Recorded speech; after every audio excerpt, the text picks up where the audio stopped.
Patungo sa prayer. After po nitong prayer, diretso na rin po tayo sa benediction.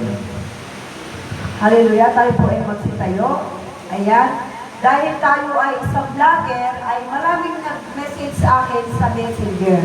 Dahil lagi silang nanonood, buong bansa ay nanonood, mga taga-ibang bansa ay nanonood, mga taga-Manila, at mga taga-Europe at bansa, na nagpapadala sa akin ng mga prayer request sa messenger ko ay Winona Abadinho. Everybody's welcome na humingi ng prayer. Dahil ika nga, nabubuhay tayo para sa Diyos at nabubuhay tayo para manalangin sa mga taong nangangailangan. Kaya sinabi ko, itaas natin ang ating mga kamay.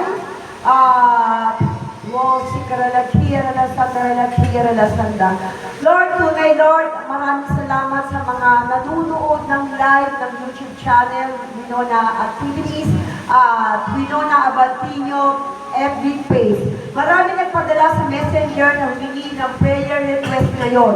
At sila ngayon ay nanonood ng gawain ng PSBJ Malolos Chapter. At patuloy na kami nagpapasalamat dahil narito ang iyong banal na presensya. At sinabi ko sa kanila na sila ay bumili ng langis, ng baby oil o anumang langis.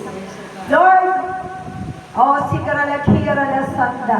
Lord, dinadalangin ko si Ate Sonia Abad na ngayon ay nanonood ng live.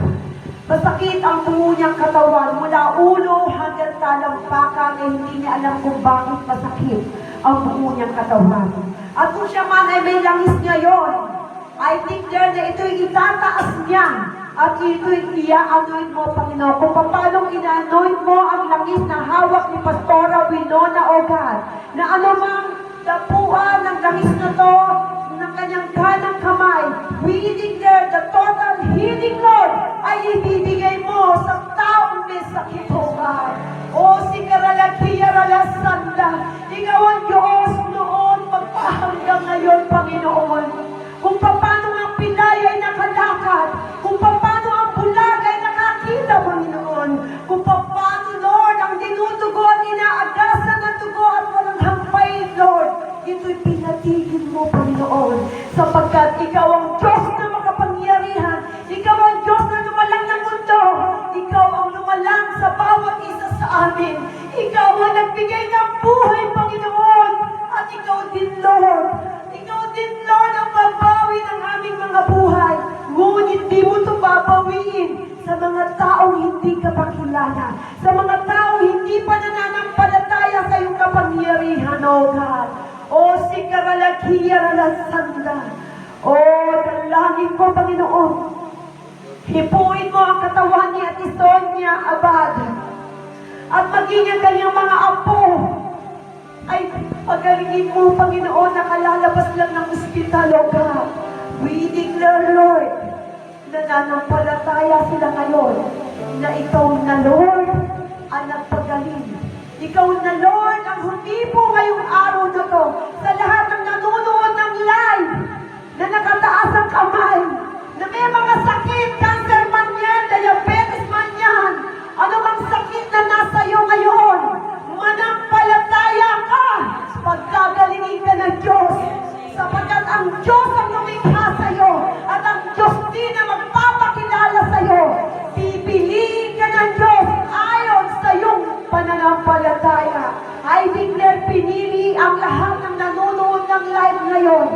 Pinili ang nananampalataya ngayon na sila, Lord, ay patuloy mong aabutin ng iyong kapangyarihan, O God. O si Karalakia Ralasanda, Ralakia Ralasanda. Lord, dalangin ko, ang sino mang nangihina ang katawan, ang sino mang nangihina ang pananampalataya, ang mga backslider, O God, muli mong itatayo, muli mong gigisingin ang kanilang pananampalataya na hindi habang buhay ay naka-step backward sila, O God. Sila step forward sa iyo sa pananampalataya, O God.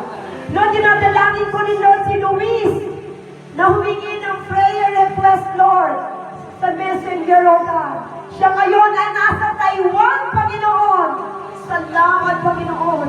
Iingatan mo siya sa Taiwan, Panginoon, na kung saan hindi niya kilala ang mga kahalubilo doon. Bibigyan mo siya ng Christian, na kaibigan, O God, isang born-again Christian na ipinanganak muli ang Espiritu. Bibigyan mo siya ng mga kaibigan na nanampalataya sa iyo, Panginoon. Ilalayo mo siya doon sa masasamang tao. Ilalayo mo siya sa mga bad influence, O God. Dadalhin mo siya sa mga good people, O God. Mga taong nananampalataya sa iyo, Panginoon. Gabayan mo siya sa Taiwan, Panginoon. Maging ang pamilya ni Ate Marites, O God, na we declare ang kanyang asawa ay magkaroon ng trabaho, Panginoon. And we declare, Lord, patuloy babasbasan mo ang pamilya ni Marites. Ang buong pamilya niya ay magsasamba sa Espiritu at katotohanan. Mananalig, Lord, mahirap mabuhay nang wala ka, O God. O si Karalakia, Ralakia, Ralasanda. Lord, gano'n din, Lord, ang aking customer na may cancer, O God. Lord, kilala mo si Kuya Arnel na aking customer sa Kapas, O God. Lord, ako isang distributor. Ako isang ahente ng Green Gifts product. Ngunit, Lord, hindi ako ordinaryong ahente, Panginoon. Ang puso mo, Lord, ay nasa akin. Kahabagan mo, Panginoon, ang mga customer ko na mga may sakit, O God. May mga cancer, sa liver cancer, O God. We declare, Lord, makakakilala sila sa iyo. Bagamat sila'y sagrado, Lord, sa mga pinaghahawakan nilang relihiyon. We declare walang relihiyon na makapagliligtas ng aming kaluluwa. Bagkus, Lord, we must be born again in the Spirit and truth. Hindi, Lord, ipanganak mo ang kanilang espiritu. Isingin mo ang kanilang spiritual life, O God. Ganon din, Lord, ang customer ko, Lord, na may breast cancer na taga-balagtas, O God. Na si Raquel, O God. We declare, Lord, maging ang asawa niya na naputol ang paa na may diabetes, O God. Lord, bagamat nasa stage 4 na yon, ngunit, Lord, kung paano ang isang tao ay o si Karalakaya Ralasanda, Lord, kung paano yung kasama mo sa krus na nasa kanang kamay, na save ang kanyang kaluluwa, O God. Lord, kung sila'y tinaningan na, O God, we declare, Lord, ang katawan namin ay namamatay, ngunit ang espiritu namin ay mabubuhay sa iyo, Panginoon. Lord, dalangin ko, tanggapin mo ang kanilang buhay sa iyo, walang hanggan, O God. Dalhin mo sila, Lord, sa iyong kaharian, sapagkat ang mahalaga ay ang buhay na walang hanggan. Lahat ng tao ay mamamatay, ngunit, Lord, may hangganan ang buhay namin dito, sapagkat kami temporary lang sa mundong aming ginagalawan. Ngunit kung pahahalagahan namin ang kaluluwa, doon ka namin makakasama sa buhay na walang hanggan na inihanda mo sa amin kung paano sinabi mo sa John 3:16, ang salvation ang pinakamahalaga, ang eternal life ang aming paghandaan, O God. O si Karalakia, Ralasanda. O thank you, Lord. Pinagaling mo na sila. Ang kanilang espiritu ay gigisingin mo. At sila ay mag-born again in spirit and truth, O God. Ang born again ay hindi relihiyon, O God.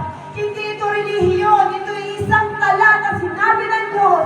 Ipanganak muli ang espiritu mo. Sa kung paano pinanganak ka sa laman, ay sa laman. Ngunit ang laman ay may kamatayan. Ngunit ang espiritu ay may buhay na walang hanggan. O si Karalakia, Ralasanda. Oh, thank you, Lord. Ginagamit mo si Pastor Winona for anointing, O God. For healing, O God. For the miracle, O God. At marami magte-testimony na sila'y pinagaling mo. Na sila'y si Karalakia, Ralasanda. Na sila'y inakap mo, Panginoon, na iyong mapagpalang kamay. Oh, we worship you. We glorify your name, O God. O si Karalakira Sanda. Kung sino man yung may sakit at gusto ma-anoint lang, dahil ito ay anointing, pwede mahirang kayo ng langis. Ang langis na to ay pikada na. Salamat sa Diyos. Ginagamit ang langis na to upang i-anoint ang mga worshiper ni Lord, i-anoint ang mga lingkod ng Diyos, pagaliin ng mga may sakit. Lord, salamat sapagkat sa isang hakbang namin, nakita namin ang iwanan. Salamat sa pangalawang hakbang namin, kami ay naglingkod sa iyo. At sa ikatlong hakbang, Lord, kami ay humayo para mangaral ng salita ng Diyos. At sa ika-apat na hakbang, Panginoon, sinasamahan mo kami saan mang bansa kami pumunta, sapagkat lahat ng bansa ay pwede namin tapakan ayon sa iyong kalooban, O God.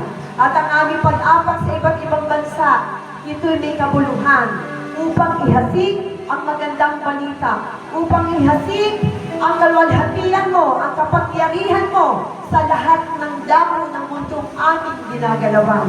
Salamat sa temporaryong buhay na pinahiram mo sa bawat member, sa bawat nananampalataya. Bibigyan mo kami ng mahabang buhay upang marami kaming maabot at marami kaming mahalin at marami kami, Lord. Sikaralakhiyara na sanda. Marami kami, Lord, maibahagi na salita ng Diyos sa lahat ng bahay na bukas ang gawain mo, Panginoon.